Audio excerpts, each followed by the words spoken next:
Guys, we are delighted to announce that we are working with the one and only One Football app where you can follow your favourite team, your favourite leagues, and of course, get in-game notifications straight to your device.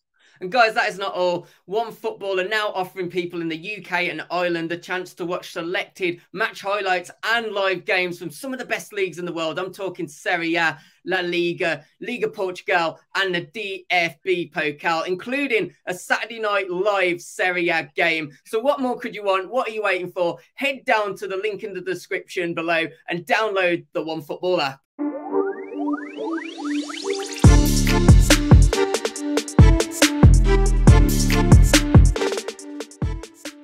Hello everybody and welcome back to Sweet and Sour Soccer and welcome back to week 13 of Premier League predictions. We have brought this one out a little bit later than usual, but obviously just because of the midweek games, we wanted to see what happened there before talking about the next games week. Guys, as always, please do hit that like button, please do subscribe, and as I said before, download the One Football app. Link can be found in the description. And let's get straight into these predictions. And we're going to be speaking about Nottingham Forest taking on Liverpool is the first game. And the Liverpool team, I think, will feel much more rejuvenated now after wins against West Ham and Man City last weekend. I think a lot of people have maybe been a little bit too soon to rule Liverpool fully out of this title chase. I think one thing that would be fair to say, though, is that maybe they haven't fully looked like their usual selves and been able to challenge for the title. But I still wouldn't rule them out just yet. You know, the point, they're getting the points on the board now, building some momentum, and they come up against bottom place Nottingham Forest. Of course, Nottingham Forest have got the home advantage. That is one thing going for them. And Steve Cooper's team have got 2 points out of the last 3 games. And of course, that's not something massive to shout about, but they are starting to build little blocks, which hopefully will run into a better run of form for Steve Cooper's Nottingham Forest team. Unfortunately, I can't see it coming for this one. Although Forest are the home team, I think Liverpool will carry some momentum now. I don't think it'll be an absolute pasting. I'm also going to give Forest a goal. I'm going to be kind. I'm going to give Forest a goal, but I am going to say Liverpool get 3-1 prediction in this game. Next up, we come on to, of course, Liverpool's rivals, Everton, taking on Crystal Palace.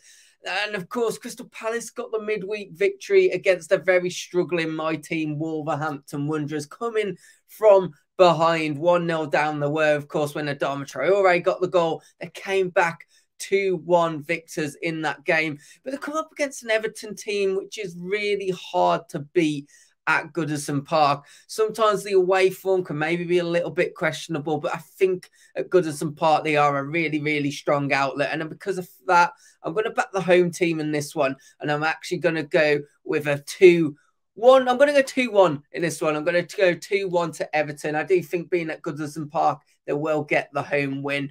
Next up is Man City taking on Brighton. Now, of course, Man City, one of the other teams, 2 teams that didn't play, Man City and Arsenal didn't play in this midweek games. Wonder what that will do for them, especially after the defeat that Man City faced at the weekend. Will it be good for them having that additional rest, or would they have rather just had the game and just, got back to winning ways?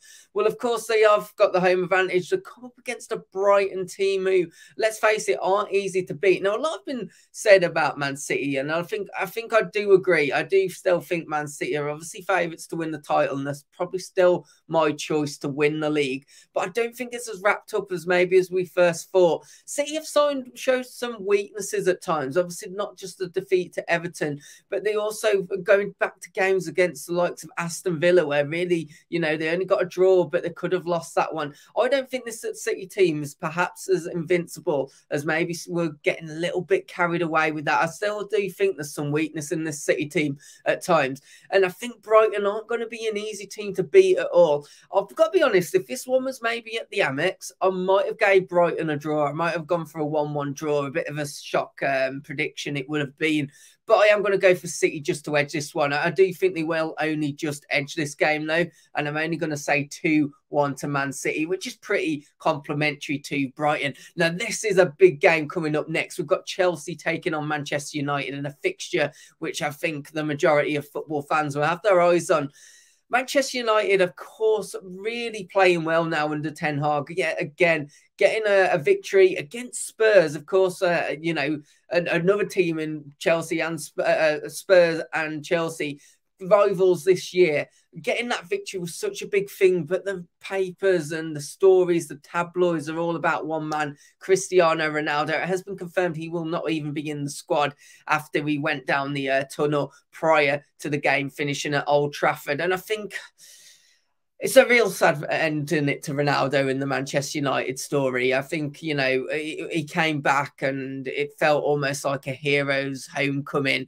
And, you know, the way that things have perhaps worked under Ten Hag, you really do feel that maybe they should have just let him go in the summer. But, of course, it was hard to find potential suitors. Well, one of them suitors that we know about, of course, was Chelsea, who they will be taking on this weekend. Chelsea did reportedly want Ronaldo, but at the time, it was actually Thomas Tuchel who was unsure about him and actually didn't want to bring him to Stamford Bridge. You maybe wonder when you look at how maybe he's been this season, the attitude not really right, just because he's not starting and getting, you know, a guaranteed start in place. You do wonder if maybe Tuchel was onto something, to be honest. But when it comes to this game, obviously, you know, there is going to be a lot of news around that, but we've got a really good game of football going ahead. Graham Potter, I think things will really work out well for him. And I think Ten Hag has shown some really good signs as well as, you know, really building that Manchester United project into something.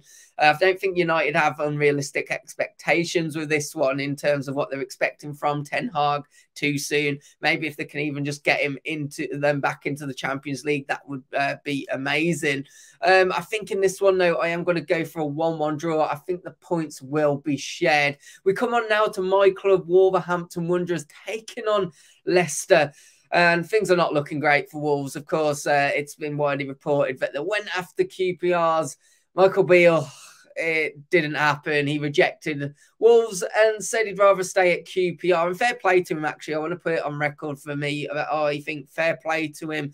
It's nice to see some loyalty in football. What it has meant for Wolves, though, is that they have decided to stick with temporary manager Steve Davis. You sometimes wonder now, should we have even got rid of Bruno Lage? Honestly, I could go on about this for ages, about how we're being run.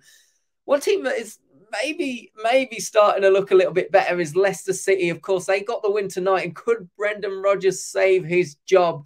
Maybe if he gets another victory at the weekend, he could just have a little bit of breathing space and Leicester could gain some momentum. I believe they've won 2 out of the last 3 now.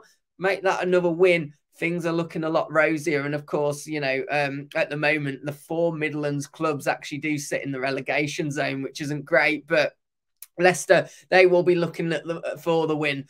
I just don't have much faith in my club at the moment. I wish I could be saying I was going to that game on Sunday, really looking forward to it, really feeling we're going to do something. Sadly, I can't say I am expecting anything other than a Leicester win. I think it will be 3-1 as well. I think that things are just not looking good for Wolves this season, in all honesty. Another Midlands club where things are not looking good. Of course, one of our local rivals, Aston Villa, who take on a Brentford team who really could do with, you know, a bit of momentum being built as well. Of course, Aston Villa, you do wonder, is Gerald's time coming to an end? It was an absolute pasting to Fulham tonight. A bit of a controversial circumstance, though, with the red card. Was it a red card? Was it not? A lot of football fans, and I saw even a lot of Wolves fans saying, nah, that really wasn't a red card, to be honest. But, yeah, you do wonder, is time coming into an end for Steven Gerrard? Of course, there was false rumours that he was already gone this week, and I imagine more rumours will start to speculate. He needs this win at Villa Park, and I think with this game, it's going to be all about who can get the first goal. Because if Brentford strike first, things will not turn very pretty at Villa Park. But if Villa get the goal, maybe a bit of positivity, maybe then they can go and get the win. And just hopefully for Gerrard, just give him a bit more time and obviously maybe build up a bit of a run going into the World Cup to save his job almost. What do I think this goal score will be? I'm going to give it the home team. I am going to give it to Aston Villa. I think they'll pull off a 2-1 victory in this one. We come on to Southampton, another team where a manager got an important win in the midweek fixtures to maybe just give him a bit of time. It was another one, wasn't he? Much like Gerrard, Ralph Hasenhüttl, was some speculation about whether his job was on the line. He's not coming up against a very easy team, though, in Arsenal. It is Arsenal that obviously Southampton have got, and Arsenal have looked very impressive this season. I think the one thing I note from Arsenal, which maybe is a lot different to previous seasons, is they've got a bit more strength and depth. The only space you perhaps would worry about is that centre mid position. Pick up 1 or 2 injuries. We know that Partey, bit injury prone. If something happens there, then maybe looking a little light in that position. But this Arsenal team does have a lot more depth than previously. And from what I've seen so far, real title contenders. I think for that reason, although I think Saints have picked up massive, that win in midweek will be massive for them. And obviously being the home team, I still do think it will only go to Arsenal. I'm actually going to say a 2-0 victory to Arsenal in that one. Let's move on to Leeds taking on Fulham now. And Leeds, very good start to the season under Jesse Marsch. But suddenly, to be honest, I didn't realise how much they were getting wrapped into it until I looked at the table tonight.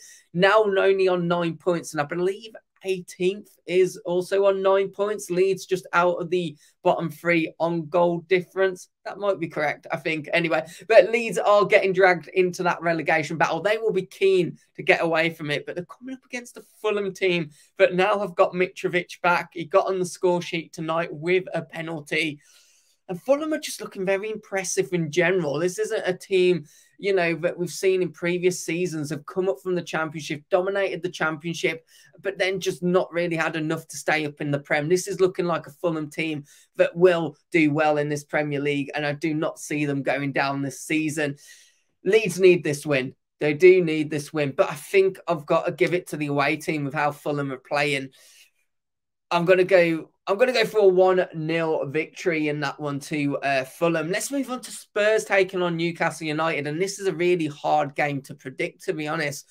Spurs will be, they'll be wanting to recover, let's just say. Obviously, the midweek loss to Manchester United will be something that they'll want to recover from. But they come up against a Newcastle United team, which is, really coming into full swing, aren't they? They're looking very well this season, and they could push for those European spots. I really do see it. They've got a lot of quality in the team now.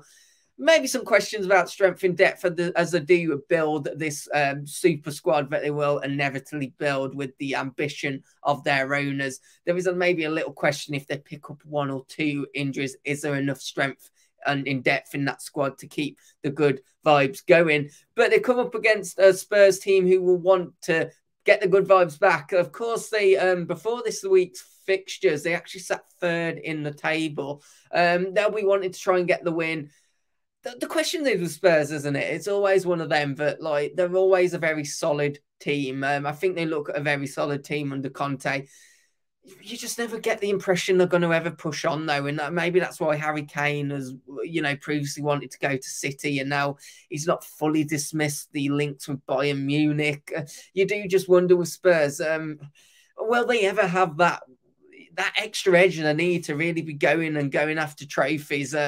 But this is not going to be an easy fixture at all. And I think I am actually going to call it a draw. I think there'll be goals in this one. I'm going to go for a 2-2 draw in this fixture. I think this is the last one. I think it's West Ham now taking on Bournemouth. And this is another one that's really hard to predict, actually, because West Ham have come into some form.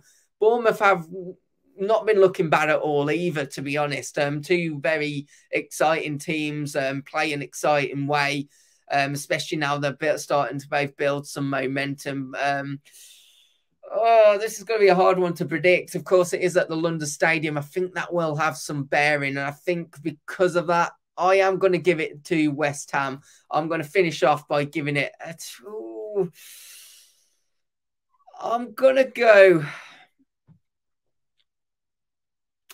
2-1. I'm going to go 2-1. I think I've used that scoreline a bit in this predictions, but I do think Bournemouth will get a goal. 2-1. That is my final prediction for this week's games.